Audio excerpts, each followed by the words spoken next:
이 시간은 산상설교의 마지막 단락을 살펴볼 차례예요. 여기에는 두 가지 내용이 나옵니다. 첫째는 지금까지 예수님께서 하신 설교의 결론이 나오고요. 두 번째는 산상설교를 드린 무리들의 반응이 나오고 있습니다. 먼저 예수님께서 하신 설교의 결론부터 말씀을 드리도록 하겠습니다. 우리 24절을 함께 소리내서 읽습니다. 그러므로 누구든지 나의 이 말을 듣고 행하는 자는 그 집을 반석 위에 지은 지혜로운 사람 같으리니. 24절의 시작이 어떤 말로 시작합니까? 그러므로. 이 그러므로라는 말은요, 앞의 내용을 정리해서 결론을 내릴 때 사용하는 접속사입니다. 가까이는 앞 문단을 정리하면서 그러므로라고 하는 말을 쓰고 있는 것이고, 또 멀리는 예수님께서 행하신 산상설교 전체를 정리하면서 이 그러므로라고 하는 말로 결론을 내리고 있는 것입니다. 예수님께서 산상설교에서 말씀하신 게 뭡니까? 크게 세 가지로 요약해 볼 수가 있습니다. 첫째는 팔복의 사람이 되라 하는 것입니다. 예수님께서 말씀하신 이 팔복은요, 당시 사람들이나 오늘날 우리가 생각하기에 이건 복이라고 말할 수 없는 것들입니다. 그런데도 예수님께서는 이것을 진정한 복이라고 말씀하는 것이죠. 세상의 것을 포기하고 하나님 나라를 위해 박해와 그리고 고난을 받으라라고 말을 하는 것입니다. 왜 이것이 진정한 복입니까? 하나님의 백성이 되어서 하나님의 나라와 그를 의를 구하는 자만이 받게 되는 핍박, 환난, 이것은 진정한 하나님의 백성이라고 하는 표시이기 때문에 그런 것입니다. 두 번째, 더 나은 의를 가지라 이렇게 말씀하십니다. 서기관과 바리새인의 가르침과 대조되는 6개의 반제를 통해서 예수님께서는 더 나은 의가 무엇인지를 가르쳐 주셨죠. 서기관과 바리새인들이 가졌던 의라고 하는 것은 율법을 문자적으로 지키는 데서 얻는 의였어요. 그러나 예수님께서는 하나님의 마음과 의도, 율법에 담겨진 하나님의 마음과 의도를 바르게 알고 이웃을 내 몸과 같이 사랑하는 것, 이것이 더 나은 의다 이렇게 말씀을 하신 것입니다. 세 번째 산상설교의 중요한 주제는요, 좁은 문으로 들어가는 거예요. 좁은 문의 길은 넓은 문의 길과 비교할 때 길이 좁고 험합니다. 그러나 그 길은 생명의 길인 거죠. 비록 넓은 문의 길이 쉽고 많은 사람들이 간다 할지라도 절대로 그 길로 가서는 안 된단 말이에요. 왜 그 길로 가서는 안 됩니까? 그 길의 끝은 뭐예요? 멸망이란 말이에요. 그 길을 가서는 안 되는 것입니다. 특히 넓은 문의 길로 유혹하는 거짓 선지자들에게 속아서는 안 됩니다. 깨어 있어서 하나님의 뜻대로 행하는 자가 돼야 되는 거죠. 그럴 때 천국에 들어가는 것입니다. 근데 왜 이 세상을 사는 천국 백성은 박해와 고난을 감수하는 삶을 살아야 되죠?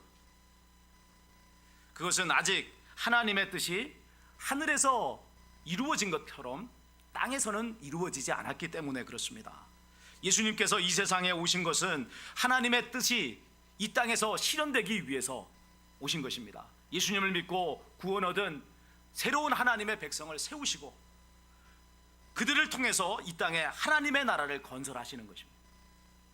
이것은 구약시대에 하나님께서 시내산에서 이스라엘 백성을 하나님의 백성으로 삼으시고 그들에게 율법을 주신 것과 동일한 선상의 일인 것입니다.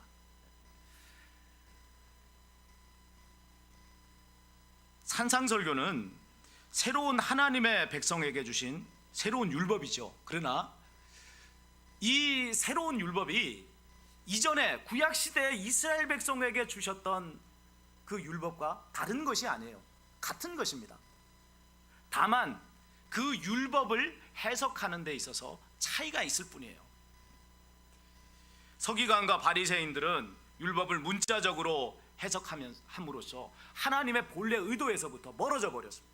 반면에 예수님께서는 이 율법에 담긴 하나님의 마음, 본래 의도에 초점을 맞추심으로써 율법을 완전케 하신 것을 보게 됩니다. 그 결정판이 바로 산상 설교인 것이죠. 사도 요한은 요한 1서에서 서로 사랑하라고 가르치면서 그것이 예수님께서 우리에게 주신 새 계명이다 이렇게 말씀하셨어요. 율법의 핵심이 다름 아닌 이웃사랑이라고 하는 것을 정확하게 갈파한 거예요. 여러분, 시내산에서 하나님께서 이스라엘 백성에 주신 율법 역시도 하나님을 사랑하라, 이웃을 사랑하라잖아요.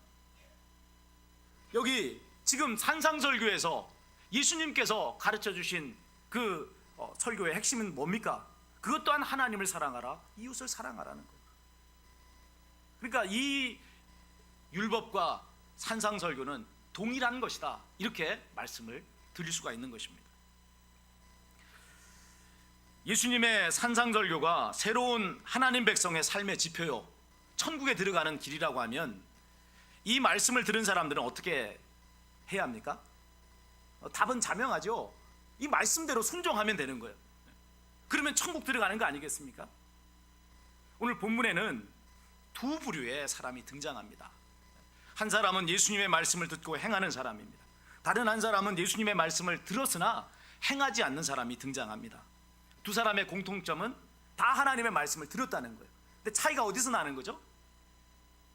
들었는데 행하느냐 행하지 않느냐 하는 데서 차이가 나는 것을 볼 수가 있습니다. 예수님께서는요, 말씀을 듣고 지켜 행하는 자는 반석 위에 집을 짓는 이 지혜로운 자와 같다라고 말씀하십니다. 그 지혜는 평소에는 드러나지 않아요. 도리어 평소에는 그렇게 하는 사람이 어리석어 보입니다.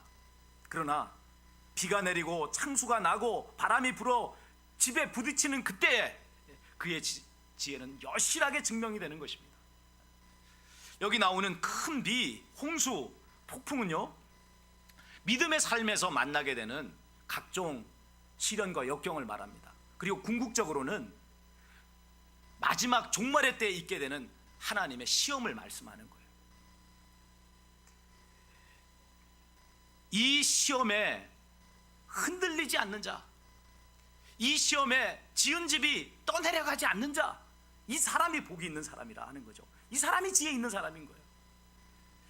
요한계시록 13장의 말씀을 보면 666표가 나옵니다. 짐승의 표입니다. 대환란의 때 짐승의 표를 받지 않으면 매매를 할 수 없게 됩니다. 경제활동을 할 수가 없게 되는 거예요. 물건을 사거나 팔 수 없습니다. 은행 거래도 할 수가 없습니다. 억만금을 어느 은행에 맡겨놨어도 그걸 찾아서 쓸 수가 없는 거예요. 그렇게 이때에 유혹이 오지 않습니까? 아니, 은행에 억만금이 놓여져 있다면 어떻게 하겠어요? 666 표를 받아야만 그것을 꺼내서 쓸 수 있다면 그렇게 하지 않겠습니까? 그러나 오늘 하나님께서는 그렇게 하지 말라라고 말씀을 합니다. 그것이 지혜라는 거예요. 왜 그렇게 해서는 안 되는 겁니까? 짐승의 표를 받는 것은 짐승에게 속하는 자가 된다는 것이고 짐승을 섬기는 자가 된다는 것이기 때문에 그렇습니다. 이 사람은 천국에 못 들어가는 거예요.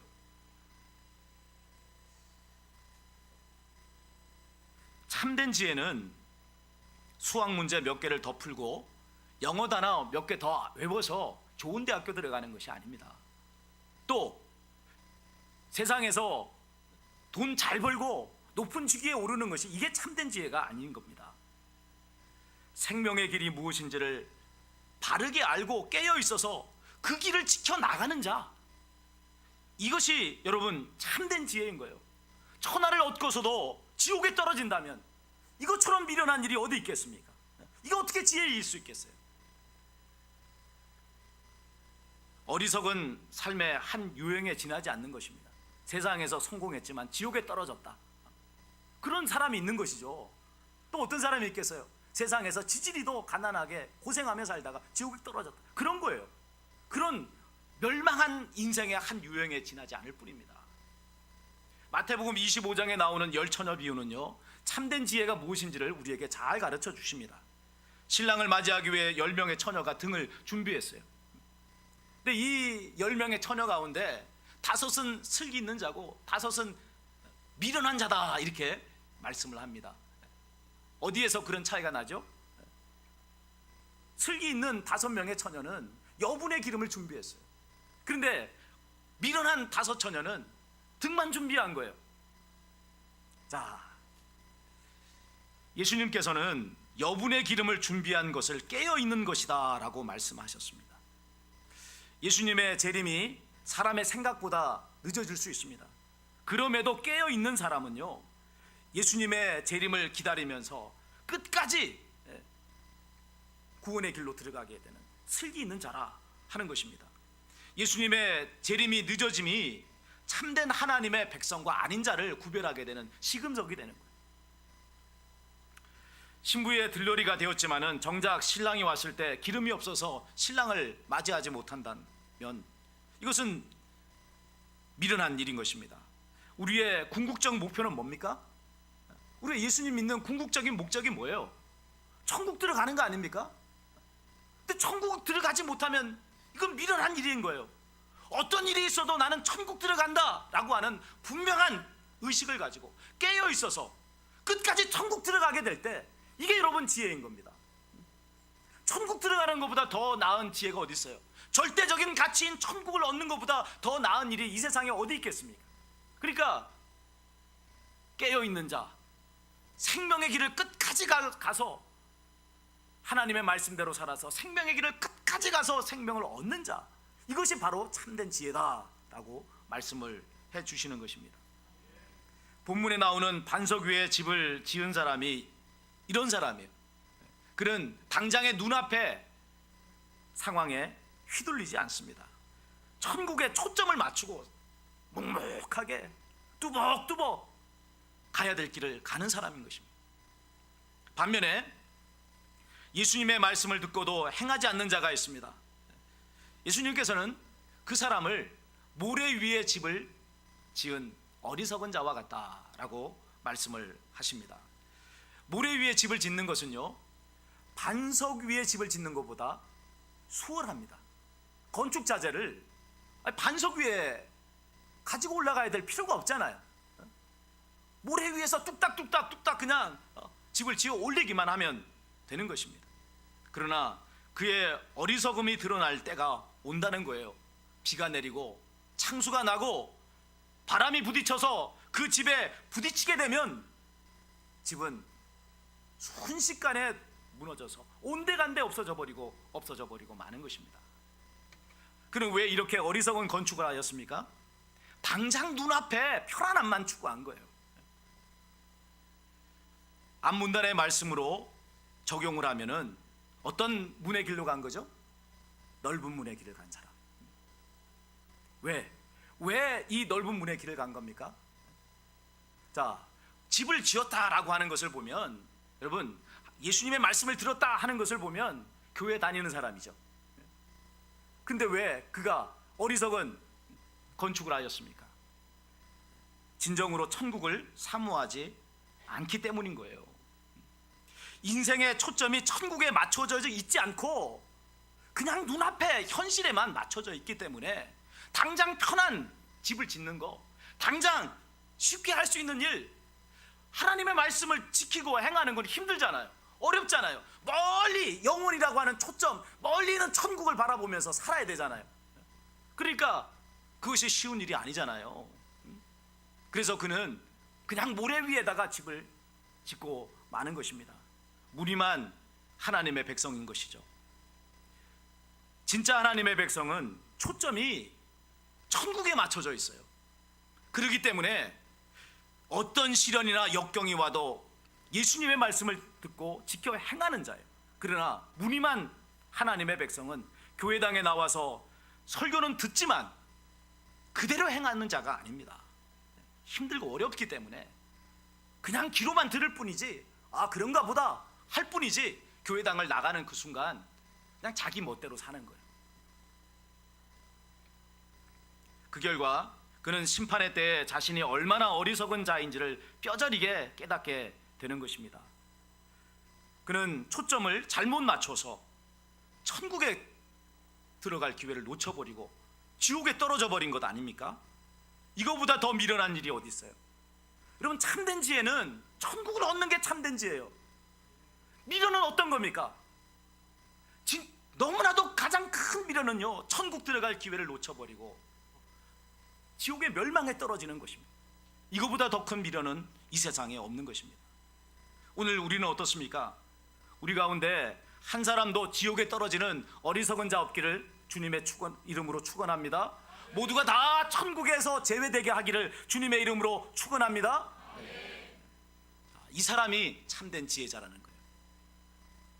예수님의 산상설교가 끝나자 설교를 들은 무리들은 그 가르침에 크게 놀랍니다. 그 이유가 29절에 나와요. 함께 소리내서 읽겠습니다. 이는 그 가르치시는 것이 권위 있는 자와 같고 그들의 서기관들과 같이 아니함일러라. 예수님의 가르치신 방식이 서기관들과 전혀 달랐다는 것입니다. 서기관의 가르치는 방식은요, 자신들의 권위를 인정받기 위해서 더 큰 권위를 가지는 사람을 의지하는 방식이었어요. 오늘날로 따지면 논문을 쓰는 것이 이것과 같습니다. 내가 주장하는 바가 옳다는 것을 증명하기 위해서 그 분야에 권위 있는 학자의 말을 인용해서 쓰는 거예요. 내가 이걸 주장했는데 이 주장에 뒷받침하는 것은 이렇게 유명한 사람이 했던 말이다. 그렇게 함으로써 논문이 인정을 받는 거예요. 서기관과 바리새인들이 의지했던 권위는요, 당대의 유명한 랍비들의 권위였습니다. 위로 더 올라가면 모세의 권위였어요. 그러나 예수님께서는 누구의 권위도 의지하지 않으셨습니다. 랍비의 권위도 의지하지 않으셨고 모세의 권위도 의지하지 않으셨습니다. 예수님께서 가르치신 6개의 반제들을 보게 되면 모세가 시내산에서 하나님께 위탁받아서 백성에게 이 전한 율법을 부분적으로 심화시키기도 하셨고 부분적으로는 교정하기도 하셨고 또 어떤 면에서는 폐기해버린 것이다 하는 것을 알 수가 있습니다. 물론 율법 자체를 그렇게 하신 건 아니에요. 사람들의 그릇된 율법 해석을 교정하심으로써 율법을 완전하게 하신 것이죠. 그런데 그 가르치심이 너무나도 옳고 바른 것이었단 말입니다. 그래서 예수님께서 가르치신 이 하나님의 말씀을 듣는 순간 그 말씀으로부터 오게 되는 큰 권위에 무리들이 압도된 것입니다. 이어지는 마태복음 8장 1절은 이렇게 말씀하고 있어요. 예수님께서 산에서 내려오시니 수많은 무리가 따르니라. 이것은 무리가 예수님을 서기관과 바리새인과는 차원이 다른 권위 있는 분이라 하는 것을 인정했다는 것을 말씀해 주는 것입니다. 하나님의 참된 말씀을 가르치시는 분, 참된 구원의 도리를 전파하시는 분, 이렇게 인정을 했다는 것이죠. 위의 사실을 통해서 우리가 배워야 하는 교훈은요, 참된 권위는 지위에서 오는 것이 아니에요. 하나님의 말씀을 바르게 알고 그 말씀대로 살 때 오는 것입니다. 이것이 우리가 세상에 선한 영향력을 끼치고 세상을 살려내는 소금과 빛의 삶을 사는 방식인 것입니다. 예수님의 생애를 보면서 많은 이들이 가지는 오해가 있습니다. 예수님은 하나님의 아들이시니까 성경을 읽지 않고서도 다 아셨을 거다. 예수님은 하나님의 아들이시니까 기도하지 않고서도 뭐 엄청난 능력이 있으셨을 것이고 그리고 하나님의 말씀에 순종하셨을 거다. 또 예수님은 하나님의 아들이시기 때문에 십자가에 못 박혀 죽으실 때도 뭐 그렇게 아프지 않으시고 힘들지 않으셨을 거다. 이렇게 생각을 하는 것입니다. 이것이 얼마나 큰 오해입니까? 이런 가르침, 이런 생각을 가연설이라고 하고 또 영지주의적인 가르침이라고 말을 합니다. 여러분, 성경은요 이런 그 영지주의적인 가르침을 이단으로 배격을 합니다. 예수님은 이 땅에 하나님이시지만 이 땅에 사람의 몸을 입고 오신 참 사람이신 분이에요. 자신의 신성을, 하나님의 신성을 인간의 육체 안에 가두실고 이 땅에 오셔서 십자가를 지셨습니다. 우리와 다를 바 없는 똑같은 사람으로 사신 거예요. 그래서 예수님은 성경을 읽으셨어요. 그래서 기도하셨어요. 그래서 십자가를 지실 때 너무나 고민이 돼서 죽을 만큼 되신 것을 우리는 보게 되는 것입니다. 예수님의 성육신의 진리를 통해서 우리는 성도들은 어떻게 살아야 될 것인가 하는 것을 배울 수가 있습니다. 우리는 죄악된 세상 가운데 파송받은 하나님의 자녀들이잖아요. 그렇기 때문에 우리가 해야 될 일은 이 땅에 죽어가는 사람들을 그리스도께로 인도하고 하나님의 나라가 이 땅에 이루어지기를 위한 삶을 살아야 하는 거예요. 이게 예수님의 제자의 삶이에요. 예수님이 그렇게 사셨잖아요. 이 땅에 오셔서 영혼을 구원하시고 이 땅에 하나님의 나라를 이루시기 위해서 사셨잖아요.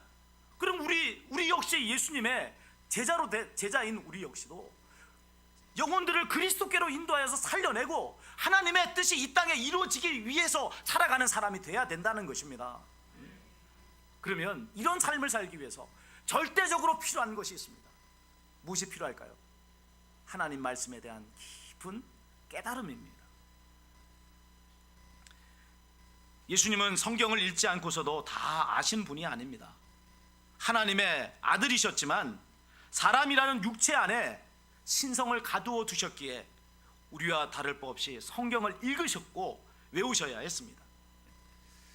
예수님의 나이 12살에 있었던 예루살렘 성전 사건은요, 예수님께서 얼마나 열심히 성경을 읽으셨고 그 의미를 독파하셨는지를 보여줍니다. 성경을 읽었다고 표현을 하지만은 실제로 예수님께서 하셨던 일은 회당에서 성경을 듣고 그것을 외우신 것이다, 이렇게 말씀을 드릴 수 있습니다. 당시에 이 성경은요, 우리가 들고 다니는 이런 책 형태로 만들어지지 않았어요. 이런 책이 만들어진 것은 여러분 종이가 세계에 전파되고 그리고 구텐베르그의 활자가 보편화되면서 이런 책을 가질 수 있는 거지, 그 이전에는 여러분 이런 책이라고 하는 게 없었습니다. 당시에 성경 두루마리는 여러분 양의 가죽을 가지고 만들었어요. 그러면 여러분 책을 한 권 만들려고 하면 얼마나 많은 양들을 잡아야겠습니까? 그리고 그 당대 최고의 학자들인 서기관들이 그 양피지에 먹물을 가지고 필기했단 말이에요. 그러니까 이 성경 두루마리라고 하는 것의 가격은요, 여러분 어마어마한 가격이었단 말이에요. 가난하게 짝이 없었던 예수님의 가정에서 성경을 가졌을 리가 만무한 것입니다. 예수님께서는 그러기에 회당에서 성경을 들으셨고 암기하셨던 것입니다. 그리고 그것을 자기의 삶에 적용하신 것입니다. 어떤 신학자는 이사야 53장에 나오는 고난의 메시아를 연구하면서 이사야 선지자가 얼마나 영험한지, 예수님께서 고난을 받으시기 750년 전에 마치 눈으로 본 것 같이 그렇게 생생하게 예언하였다, 이렇게 감탄을 합니다. 그러나 그것보다 더 감탄할 것은요, 예수님의 순종이에요.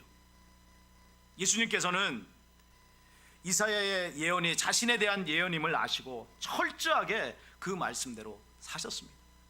하나님의 말씀을 나의 말씀으로 알고 살아갈 때 여러분 말씀의 능력이 나를 통해서 드러나는 것입니다. 물론 모두가 말씀에 순종하면 예수님 같은 메시아가 된다는 것이 아닙니다. 메시아 예언은 예수님에게만 적용되는 것이죠. 그러나 그것 외에 하나님의 백성으로서 살아가야 될 그 말씀에 순종하며 살아갈 때 우리는 진정한 권위와 능력을 가진 사람이 되는 것입니다.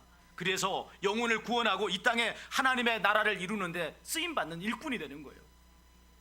여러분, 사람을 살려내는 것보다 더 귀한 권위가 어디 있습니까? 많은 이 땅에 권위들이 있어요. 그러나 가장 큰 권위는 사람을 살려내는 권위예요. 우리가 여러분 홍혜숙 사모님의 말에 얼마나 귀를 기울입니까? 멀리에서도부터 이 홍혜숙 사모님 한번 만나보기 위해서 찾아오잖아요. 이유가 뭐예요? 사람을 살려내는 사람이기 때문에 그런 것 아닙니까? 하나님의 말씀을 따라 그 말씀을 알고 그 말씀대로 순종하고 그 말씀대로 하나님의 능력을 받았더니만 사람을 살려낼 수 있는 진정한 권위를 가진 사람이 된 거예요. 사랑하는 여러분, 하나님의 말씀을 아는 것은 중요합니다. 그러나 그것보다 더 중요한 것은 말씀대로 사는 것입니다. 이제 산상설교를 들은 우리는 예수님 당시 산상설교를 들었던 무리들이 받았던 그 도전과 똑같은 도전을 직면하게 됐습니다. 말씀을 듣고 지켜 행하는 자가 될 것인가? 듣고도 행하지 않는 자가 될 것인가? 둘 중 결단해야 돼. 두 가지 길의 끝은 분명합니다. 듣고 행하는 자는 생명을 얻을 것이지만 듣고 행치 않는 자는 멸망에 떨어질 것입니다. 저는 우리 가운데 어느 누구도 듣고 지켜 행하지 않음으로 지옥에 떨어지는 자가 없기를 바랍니다. 모두가 천국에 들어가는 지혜 있는 사람이 되기를 바랍니다. 그리고 또한 죽어가는 사람을 살려내는 생명의 권위가 있는 하나님의 일꾼들이 되시기를 바랍니다. 어떤 사람이 그렇게 된다고요? 하나님의 말씀을 듣고 지켜 행하는 자. 이 지행 일치의 삶이 저와 여러분에게 다 있으시기를 주님의 이름으로 축원을 드립니다.